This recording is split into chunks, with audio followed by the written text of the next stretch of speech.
The following podcast is a W2M Network original production. Visit W2Mnet.com for all of our other great podcasts, plus news, reviews, articles, and opinions from the worlds of wrestling, video games, football, and entertainment.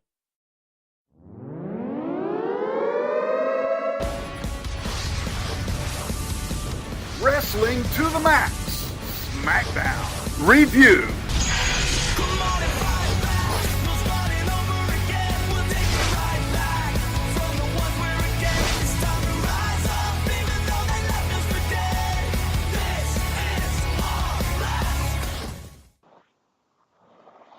What the crap is this? It's a review.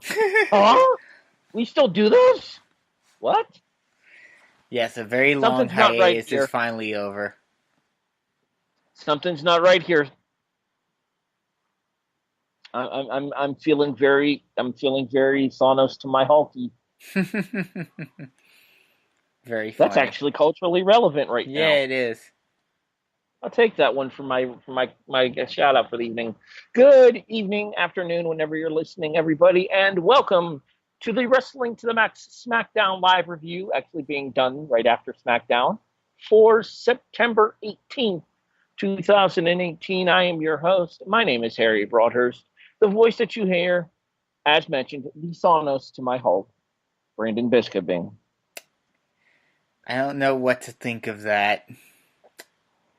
I mean, you do get to kill Spidey, so you got that going for you. True, but I kill half the universe. Irritating, web-slinging little bastard. Seriously, his superpower is that he shoots webs at people. Webs are freaky. No one likes that, Spider-Man. Okay, maybe Randy Orton likes that, but we'll talk more about him a little later. Oh, it's going to get worse before it gets better. Yeah. Just saying. Anywho. All right, moving on here. So this is the SmackDown live review for September. I almost said August. September 8th. That's how long it's been since we've done one of those. Yeah, September pretty 18th, much. 2018. As I said, he's Brandon. I'm Harry. All right, what do you say we go ahead and actually get into the meat and potatoes of this thing and we discuss the review? Let's do it. This review is a presentation of the W2M Network, and you can find us online at W2Mnet.com. In addition, you can also find us on iTunes, iHeartRadio, Spreaker, Stitcher, Podbean, CastBox. Hey, Brandon, guess what? Spotify is here. And Glacier's a dick. That was disappointing to hear. Quay? I did not hear this story. Talk to Jason about it.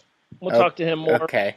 I don't want to ruin his story because it's more of a story for us to have on the kickoff, since we were discussing it on the kickoff last Wednesday, which you can listen to every Wednesday night here on the W2M Network, by the way. Show.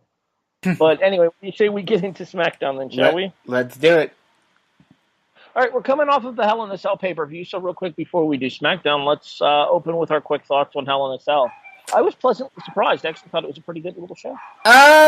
It was good. The ending was really weird and didn't make any bit of sense. And all in all, and I know with the exception of last year's, I know I say this just about every time we get Hell in a Cell, because I am, I'm an old school fan. When I think Hell in a Cell, I think Hell in a Cell.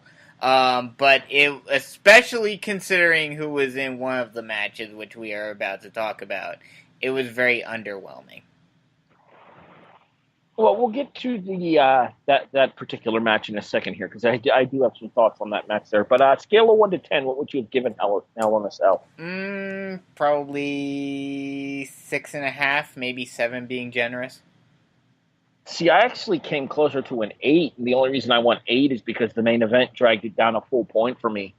See, the main event and the two stipulation-based matches kind of bring it down because, the main event, obviously, for that ridiculous finish, and then the Hardy-Orton match because, you were going into it, especially with it being Jeff Hardy, expecting so much, and then getting, basically just having Jeff be a monkey. Don't monkey around, Bisco. We have a show to do. Sorry. I'm out of practice. All right, let's start. MizTV opens up tonight's episode of SmackDown, and Miz brings out, in his opinion, the greatest guest in the history of MizTV, his wife, Maurice. Okay. Have I ever pointed out what a spectacular a-hole Miz is? Oh, of course. Well, I mean, this is kind of par for the course for him. But, and I was hoping that they would have done something where he was like, you thought I was talking about these two. And then, like, he makes fun of them for half of MizTV, and then they pop up out of nowhere. But especially considering what happened last night, I know neither one of them travel all that much, but with the way he was talking at the beginning, and with SmackDown 1000 coming up soon, I was and with what's going on in a few weeks with Super Showdown, I was really hoping it was a certain band of brothers that he was mentioning there. Huh? A certain tag team?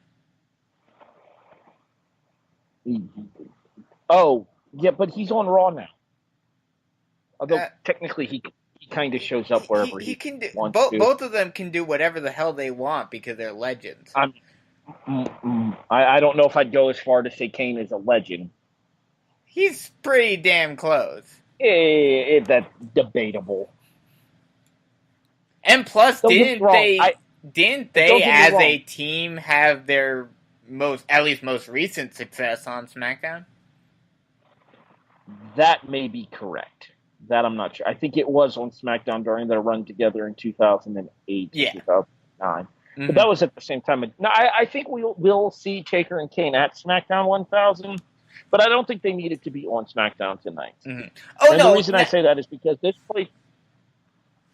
Go ahead. Go ahead. I was just going to say that with the way he was referencing them, and he said multiple people, he was like, these are the most, like, you know, the biggest tag team, or, you know, I forget exactly the words he used, but it made me think of the Brothers of Destruction right away, and I was like, oh, this would be awesome if they came out. But, of course, it's Miz, so they didn't. Well, at the same time, too, I kind of liked that he teased that it would be somebody much bigger than it was, and then brought out Maurice for two reasons. One, as I've mentioned, Miz is a spectacular a-hole. Two, you have to do something at the top of the show with these two in order to play off the fact that Maurice got the pin on Brie Bella in Sunday night's mixed tag team match. It made perfect sense that Miz would want to gloat about Maurice being better than Brie, and that's exactly how it started. They continued on for a little bit. Maurice said that she was going to be stepping away from SmackDown Live. The fans chanted yes in approval. Miz got pissed off and called out Daniel Bryan. Miz and Bryan brawl. Bryan drop kicks Miz into Maurice. But that's all, folks. I had my Porky Pig moment for the show early tonight.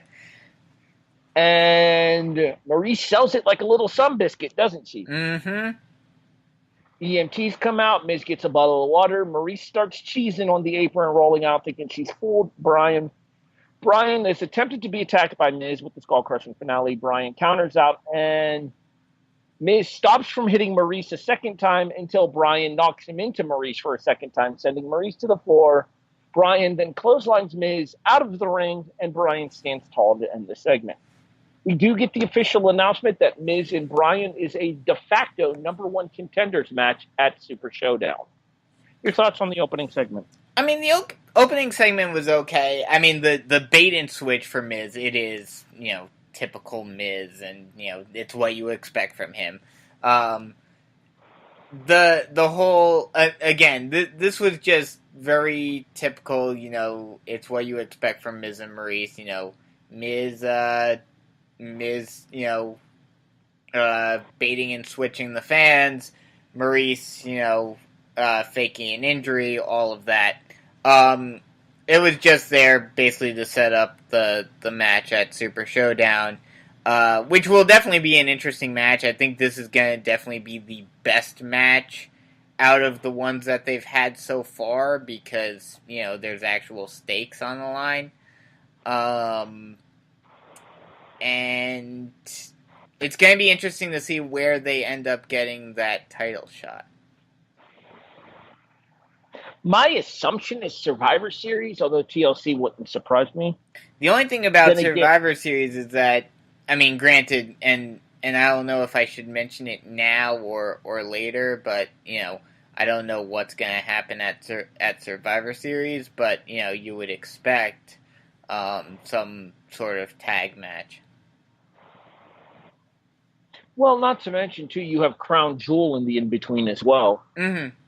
But I don't think they... Long granted, it's a foreign audience, so WWE may... And I don't know how correct or incorrect they'd be in assuming this, but they may think that, it wouldn't overshadow what's supposed to be the main event. But at the same time, I don't think they'd want to put a match like that on Crown Jewel. I'm sorry, I apologize. I thought you were finished. Go ahead. Even if they do think that it wouldn't overshadow it, I don't think they'd want to take that risk. Not to mention, I made the prediction a couple of months ago back at Money in the Bank that I thought Miz would be champion come TLC. So I wouldn't be surprised if it does happen at TLC because I think they're going to take Miz and Bryan all the way to WrestleMania next year, and it'll be for the SmackDown title. Oh yeah, I could definitely see that. Bryan gets interviewed backstage by interview lady who I don't recognize. Frankly, they all look alike. I want to say that was Dasha. I'm not sure either. Taylor. It might have been Taylor. It definitely wasn't Charlie because Charlie's fine ass would have been recognized. Anyway, Bryan calls out Miz saying that he knew it was a setup because Miz is a coward, as we said multiple times in the past, and that the only reason that Miz would be calling him out to the ring is to try to get him. He says that in Australia he's going to punch Miz in the face again and punch his ticket to the WWE Championship match, which I thought was a nice line to end the promo. New Day backstage make their way towards the ring and then have a in-ring segment as well. First, they're shown backstage with some of the backstage staff, and then they have an in-ring segment as well coming down the ramp where apparently Big E and Xavier Woods think they're Steve Irwin. Big E talks about the worst Australian accent ever heard. Kofi calls him out on it. Kofi, okay, maybe Big E's was the second worst Australian accent I've ever heard. That was awful. But Kofi calls him out on it and says that some might even construe it as racist, which I thought was a clever little jab. However, Sheamus and Cesaro are having none of their shenanigans, stealing the microphones away, and then stating that they're going to take the titles in front of the international audience at Super Showdown. And that, therefore, it brings us to our match for this evening. Our opening contest, as a matter of fact, and it's been a while since I've done this, so you got to bear with me. You ready? Yep.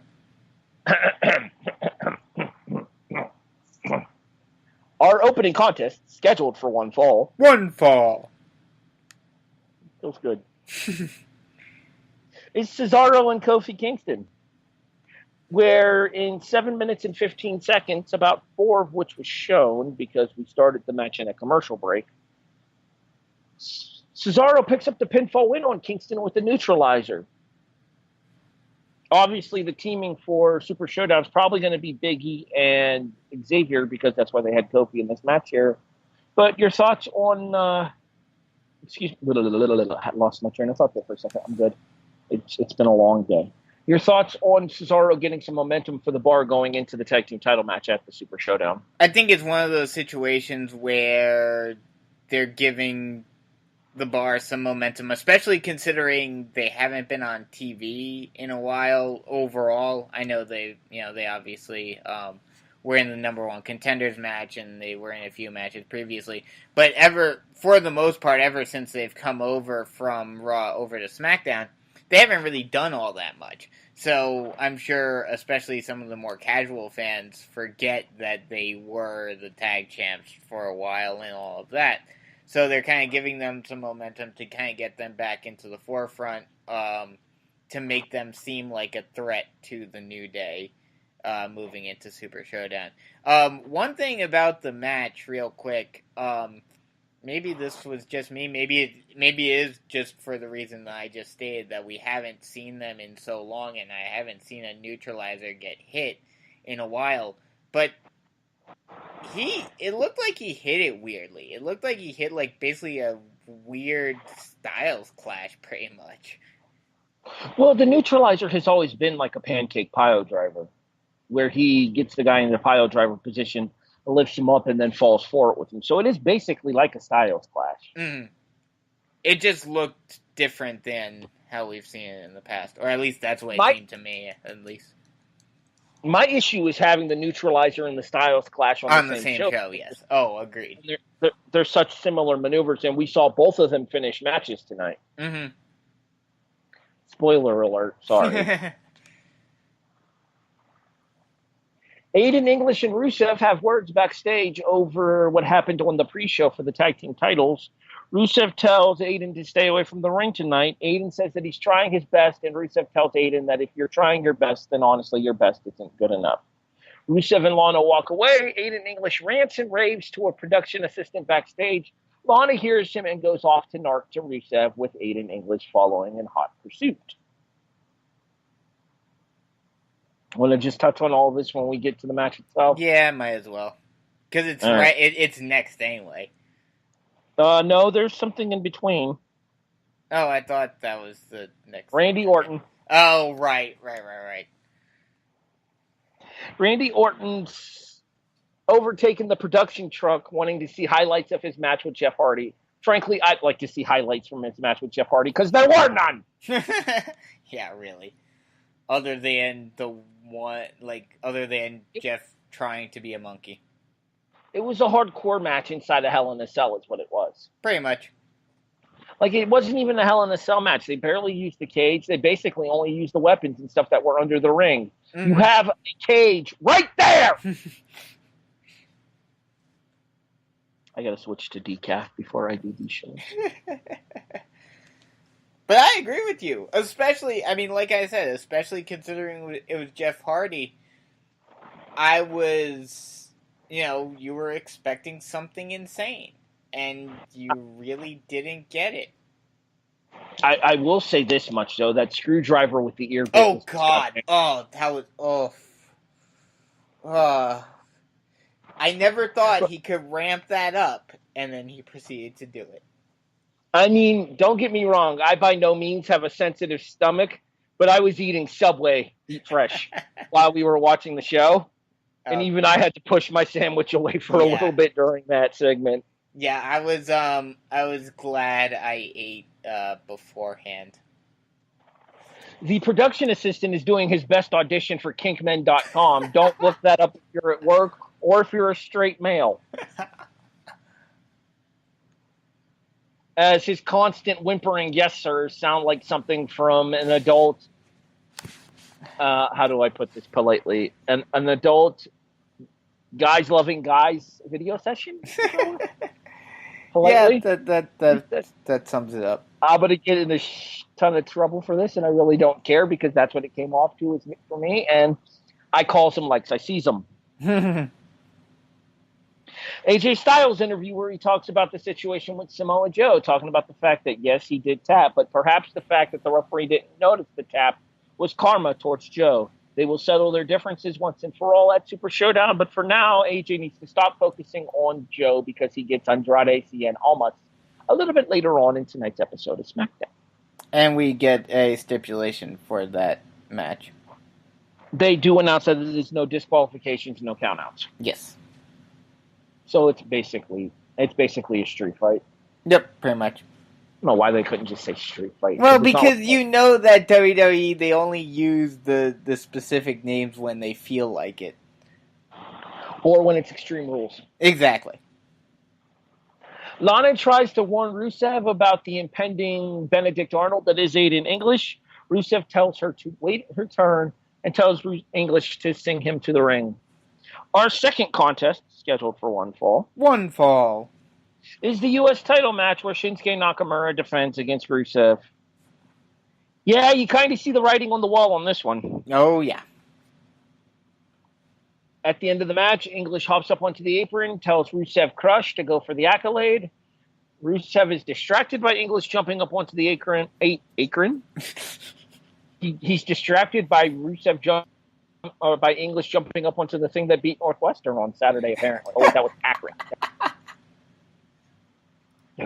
Freaking black college. Remember the kickoff every Wednesday night here on the Shill. Shameless plug. That's where the shill comes from. Anyway, but in all seriousness, though, English jumps up onto the apron. Rusev gets distracted, and it's everybody's favorite finish, the distracted roll-up for the 3 count for Nakamura to retain. Post-match, it goes balls Mahoney to the wall for Aiden English as he finally snaps and beats the ever-loving dog crap out of Rusev with the microphone. While Lana screams at him, "Back up! Back up!" Ow, how does she do that? You talk, my throat hurts now. I'm definitely glad that they went in the right direction with this. I was half anticipating it being where, especially with Rusev's history and whatnot, I was half expecting them to do something where Lana tells Rusev about what he said, English tries to, reason with him or something, and then Rusev Machka kicks him straight in the head, which in WWE terms would have probably, in their logic, made Rusev into the heel again. But they did the right thing here. They made, this is the full-on face turn for Rusev, finally. See, I question whether or not that this is going to be able to sustain its audience as a babyface, as a specifically babyface act, and especially without Aiden there as a heater for them. Because let's be honest here, Alana is fun to look at. I'm not going to sit here and deny that. But Aiden English is so much more entertaining than Lana is. It's not even funny. I'll agree with that to an extent. There is going to be that kind of, growing pains period where they're going to need to, set their feet down as pure faces and just on their own without English. But especially with how entertaining Rusev can be outside of the ring, I definitely think if they go full force with it, that they can make it work. I mean, we kind of seen that Rusev has the personality to pull off a face run. I mean, look at, and it's kind of fitting that I think they actually showed this either during the match or like shortly thereafter. No, I think it was before the match. The Dollar General commercial? Yeah. No, the Snickers commercial. With the Dollar General, though. Yes. But, yeah, no, I was going to say, like, you can definitely see the signs of, like, the ability for him to portray a fan favorite, but for people that are so dead set and they're always booing him, I think it's going to be a more difficult transition.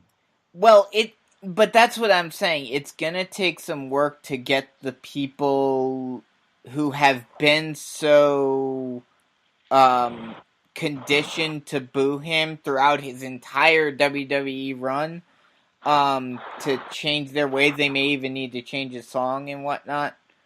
But I think if done properly, they can definitely pull it off. I worry about the future of Rusev here now that he has the babyface turn that a lot of us were calling for. Turning Rusev Day as a whole face. The only thing about that is that English, while yes, in theory, I'm sure there is a way that you could do it, his whole gimmick now, it reminds me a lot of Bo Dallas, where it's just so over the top that no matter what you did with him, no matter how likable you tried to make him, there would always kind of be that, like, sour taste in your mouth. I mean, I guess I could kind of see that. All right, we move on as our next contest, scheduled for one fall, One fall. is non-title action as AJ Styles takes on Andrade Cien Almas. The commercials leading up to this match announced that it is the first time in almost 2 weeks that AJ Styles has wrestled on SmackDown. Who does he think he is, Brock Lesnar? In all seriousness, though, the match itself goes approximately 15 minutes when you add in the commercial breaks, about 10.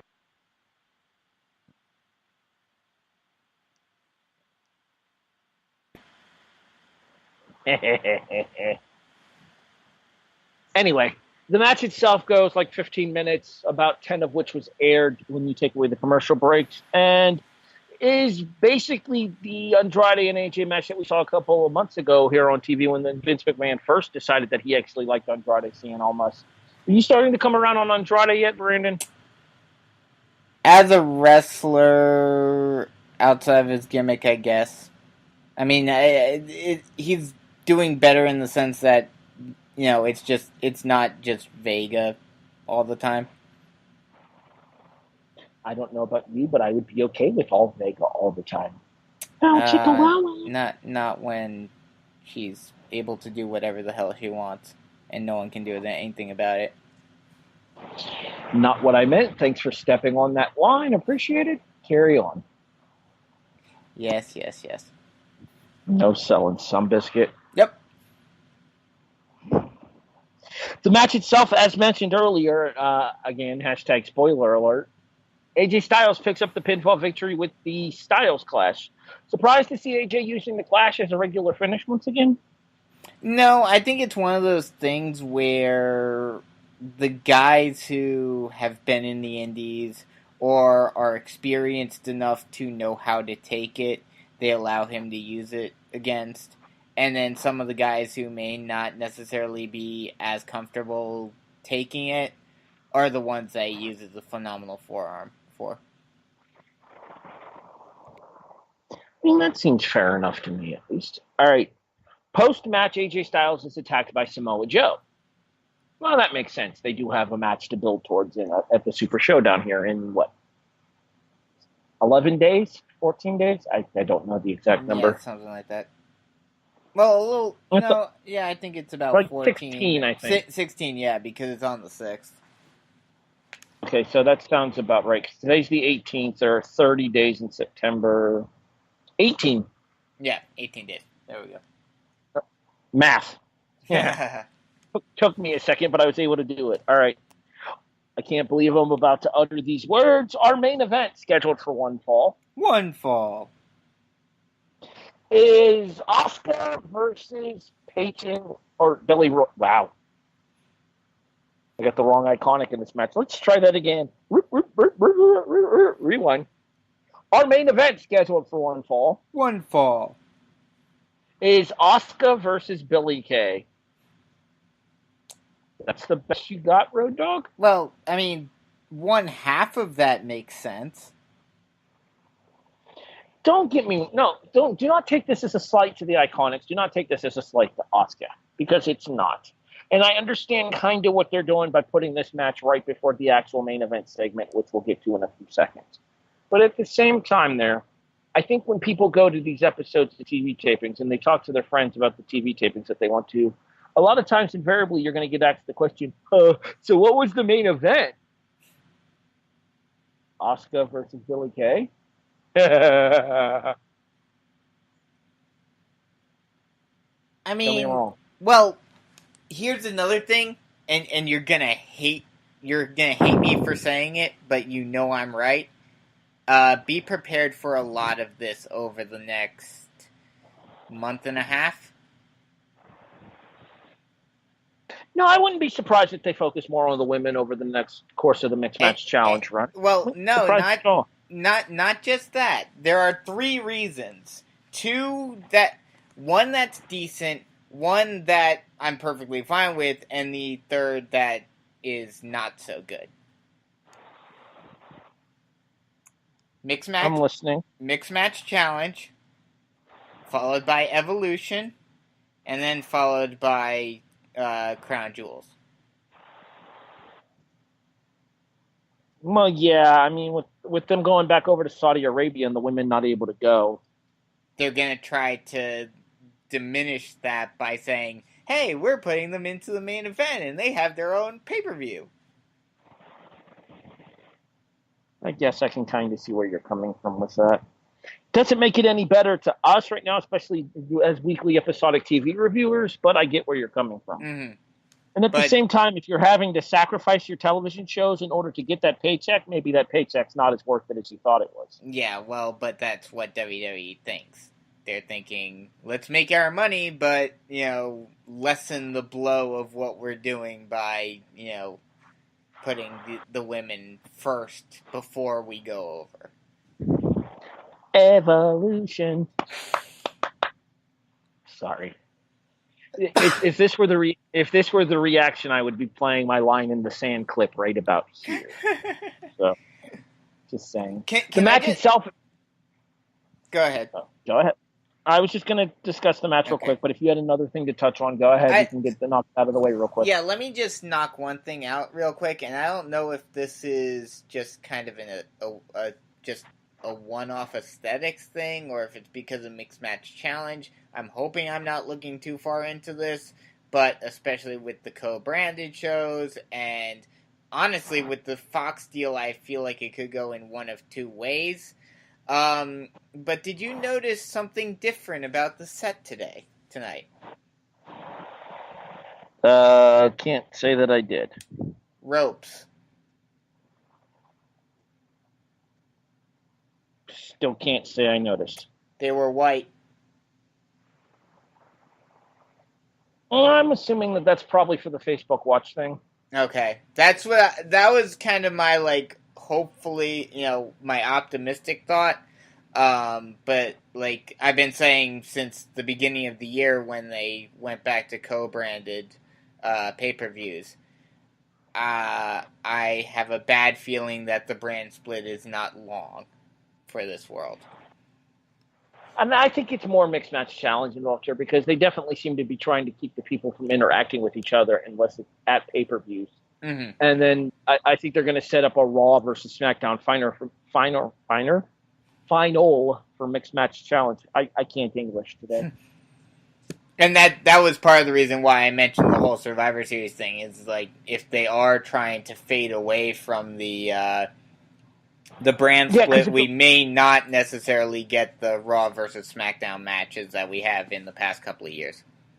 Wait, isn't the Connor's Cure logo white? I thought it was gold. Maybe, possibly. Well, the bright side is you get to look forward to the ropes being pink next month, Brandon. Oh, lovely. Must not say the F word. Must not say the F word. Must not say the F word. Oh, it's coming. Rest assured, it's coming. You're being given a 2-week head notice, Sean. It's coming. Anywho, the match itself, back to Naomi at ringside for Asuka with Peyton Royce at ringside for Billie Kay. This stupid pop-up keeps coming up on my tablet and interfering with my ability to talk about this match because I honestly don't remember much of it. The only thing I remember from this match is Asuka tapping Billie Kay with the Asuka lock in approximately 3 minutes. Yeah, that's pretty much all you need to remember about this match. It wasn't really much. I think maybe Payne tried to interfere once and Naomi pulled her down. Maybe. You do know what we do need to talk about, though? They officially announced the tag team match between Asuka and Naomi taking on Billie Kay and Peyton Royce at the Super Showdown, which means now Peyton Royce and Billie Kay get a chance to lose at home in addition to losing in America. I mean, while this one kind of makes sense because of them being Australian and everything, I also kind of feel like all of these women's tag matches are a way of getting the women onto this other big international card. So that way they can collect a paycheck for the one that they're missing in November in Saudi Arabia. Yes, precisely. Oh, 100% agree with that. Okay, I'm done with the 411 website because my tablet keeps giving me pop-ups for it. Besides, it's main event time, so I don't need it anymore. Yep. Our actual main event, because the technical main event was just Naomi versus Billie Kay. Our actual main event is the segment between Becky Lynch and Charlotte regarding the women's title. Paige calls Becky Lynch out to the ring and gives her the women's title, now with Becky Lynch side plates. Becky talks about the fact that she did exactly what she said she was going to do on Sunday, and then says the one person that she's surprised that isn't out here, despite the fact that every time somebody else has been crowned champion, they get the entire division down there to support them and celebrate them, and yay for me. Becky says the one person she's surprised isn't there is Charlotte to steal her spotlight. She calls Charlotte out a second time. Charlotte comes down to the ring. They exchange pleasantries, and first Becky asks Charlotte to raise her hand. Then Becky asks Charlotte to strap the title around her waist. Charlotte more or less refuses to do both of those things. So Becky says that the only thing that she really wanted Charlotte to do was to call her the queen. Bitch.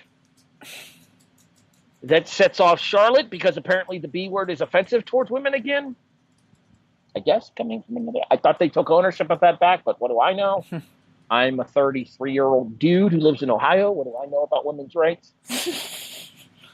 However, we do eventually end up seeing them brawling around ringside, but Becky stands tall after first putting the disarmor after sending Charlotte into the ring steps, and then coming back into the ring after starting to step out and hitting Charlotte with a Bexplex or a Bexploder to officially send us off the air for SmackDown Live.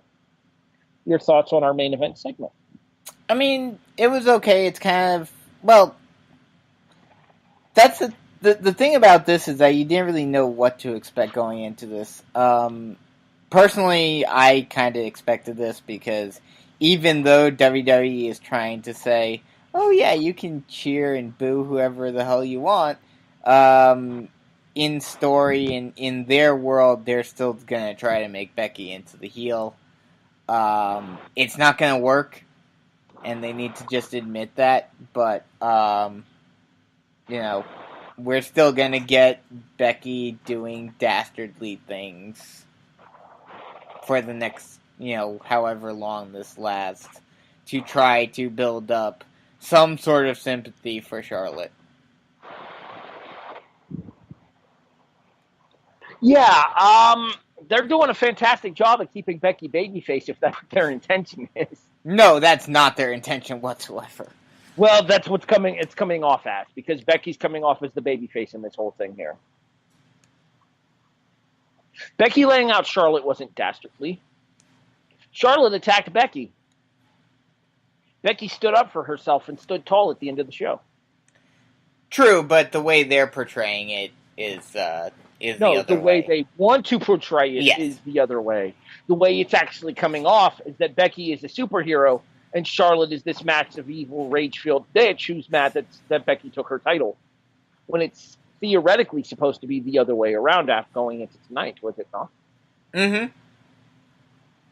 So you're doing a wonderful job of making Becky look like a babyface, even when you're not supposed to be making Becky look like a babyface. I mean, this is WWE 101 nowadays, pretty much. They try to make... They do good jobs making who they want to be heels, babyfaces, and vice versa. So what you're saying is Charlotte didn't look strong here. No, not whatsoever. That's a Roman joke for those of you who don't get it. For those of you who do, you're welcome. we can only get so snarky about Monday Night Raw on this show, Brandon. Oh, don't even get me started on that. If you really want to hear me get snarky about Monday Night Raw, make sure you guys check out the Raw Reaction every Monday night at 11:30 p.m. on the Chairshot Radio Network. Let me just say, because I wasn't able to do any Raw review this week, especially considering how they're trying to push all the historic moments for the women, why would you ruin an actual? Well, I mean, still a quote unquote historic moment. It's still not all that huge of a deal, but it's still a pretty cool thing to see them finally have the clout to be able to do this. You ruin a historic moment for the women in order to build a meaningless 6-women tag match in Australia. Oh no! Don't fool yourself, Brandon. They didn't ruin the first a women's open challenge to build a meaningless 6-woman tag. They ruined the first ever women's title open challenge to build up the Bella Twins. Yeah, that makes it even worse. Sarcasm noted. I know this. I get your sarcasm, but I'm just saying that oh God. I am officially stating for the record from now on, anytime Brie or Nikki win a match, I'm punching a puppy. The choice is yours, WWE. You determine what happens next. The die has been cast. It's your turn now. You sons of biscuits. All right, that's the end of tonight's Tuesday Night SmackDown Live report. Scale of 1 to 10, Brandon, where did you fall for tonight's episode?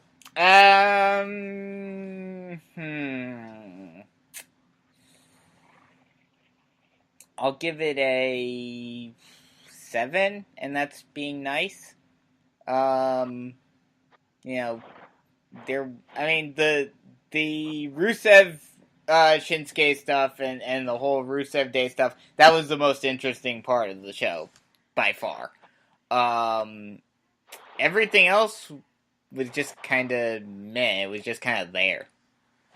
Disagree. The Andrade and AJ Styles match was really good. That was good. The Cesaro and Kofi Kingston match, once you got past the bull crap that took us to that match, was actually pretty good. I think in ring wise, we were actually a really good episode of SmackDown Live tonight. The issue that I have though is that a lot of it is the same tired stories being told, and the bigger problem that I have here is the way that these people are coming across.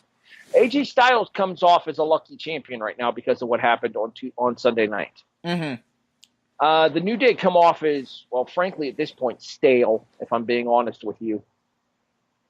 And Cesaro called them out on such, too, which popped me. Because I'm sitting there thinking, damn right, Cesaro! The women's title scene is coming off awkward because they have the wrong kind of alignment for it based on the way that the majority of their fans are responding. Well, this is basically going to become a manufactured version of Roman versus Braun. More or less, although I don't know that Braun's as popular as Becky is. I think they're about equal. See, I think people respect Becky's dedication to the craft. Oh, I'll agree with that. But, I mean, people have grown to love Braun. We'll see what happens with the alignments on Raw, more specifically with the Super Showdown, and specifically the Dogs of War and the Shield and the 6-man tag at the Super Showdown. Oh, we all know what the alignment is going to be there. I don't necessarily know that I agree with that, because I think Drew's going to be over like Rover in Scotland or in Australia, because technically speaking, it was originally a UK colony. Oh no! You're talking about the actual crowd reaction alignment, not the manufactured one. Yes. Oh, okay. That'll be about it. Oh, yeah, I got to give a rating too, don't I? Yes. Wait, I think you did. And we need to do one word. I'm at an 8, which is a little bit higher than your 7.5. Well, your 7.5. And the reason I'm at an 8 is because, I'm very action-driven. Mm-hmm. And we had 3 very good matches tonight, as I talked about. Rusev Nakamura, Cesaro and Kingston, and AJ Styles and Andrade Cien Almas. The women's match was kind of a throwaway match, but it's getting us to a place where we need to be in order to do the tag team match at the Super Showdown. So I can accept that. One word review, Brandon.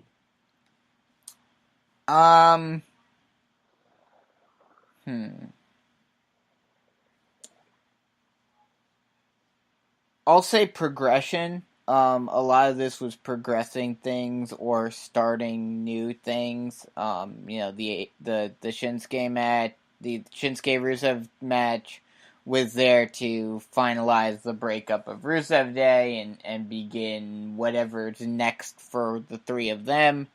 The New Day or the Kofi Cesaro match was to start the build towards their match at Super Showdown.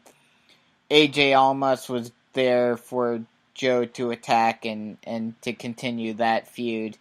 And then, both the main event and the main event match and segment were there to continue what has been building between all of those women. I'm going to go with breezy because I thought tonight's show flowed by pretty quickly just because of the fact that they stayed so focused in ring. Mm-hmm. As somebody who appreciates the ability to tell the story inside of the ring without having to rely on backstage segments, the only match that we had tonight that specifically relied on the backstage segment was the Nakamura and Rusev match, and that was in order to build up the storyline between Rusev and English, not necessarily the match between Rusev and Nakamura. Oh, yeah. Like, you had Styles mention the match with Andrade Cien Almas, but it wasn't the focal point of his promo. You saw the New Day backstage, but they didn't actually talk about the match that they had with Cesaro and Sheamus at the Super Showdown. Mm-hmm. All these overseas shows run together. Yeah. You saw Asuka and Naomi backstage, but they didn't actually have any kind of speaking lines in their backstage segment. And then the brief segment that you saw for Billie Kay and Peyton Royce on television, they weren't focused specifically on the match. They were more so just running down the crowd in Tulsa. Mm-hmm. And Peyton Royce was dancing rather poetically.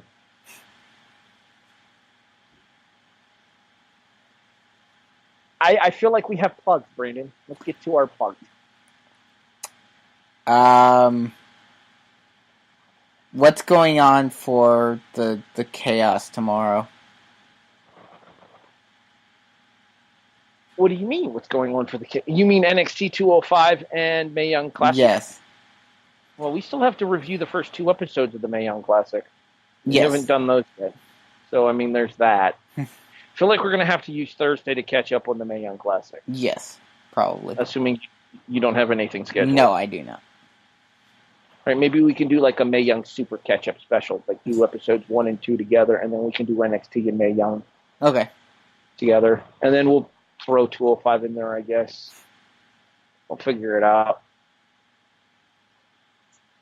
There's the kickoff. Yes, Tell there is people a about kickoff. that. Yes, we've got the kickoff, week 3, tomorrow. We'll talk about all the things that happened in week 2 and look ahead towards week 3. And then Jason, your college football predictions. Yes, for the one person who knows and cares the least about college football, I've been doing the best. Continue. And Jason and I still have to talk about what we're doing with fantasy football because he's been busy and with the storm and everything. We'll let you know more tomorrow, I'm sure. So stay tuned to the W2M Network for more information as it becomes available in regards to that kind of stuff there. In addition, you can check out the flagship show, Wrestling to the Max, with Sean Gomer and Gary Vaughn. We're available. We're interested in trying to find a co-host for the Raw Report, so if you're interested, shoot us a line over at the W2M Net website. Maybe we can figure out something for Brandon to be able to have a Monday Night Raw review once again on a weekly basis. Yes. I can't do Raw twice in 1 week. I understand. I value my sanity too much to sit through doing that review twice in 1 week. I'm sorry. But it would be fun making fun of it twice. No. No. Just no. No. He's Brandon Biskobing. I'm Harry Broadhurst. This has been the Wrestling to the Max Smackdown Live Review for September 18th, 2018. Smackdown Live Review is a presentation of the W2M Network, available online at W2Mnet.com. wrestlingtothenetwork.com. In addition, you can find us on iTunes, iHeartRadio, Stitcher, Spreaker, Podbean, Castbox. And guess what? Spotify is here. It is. Thanks for listening. Bye, everybody.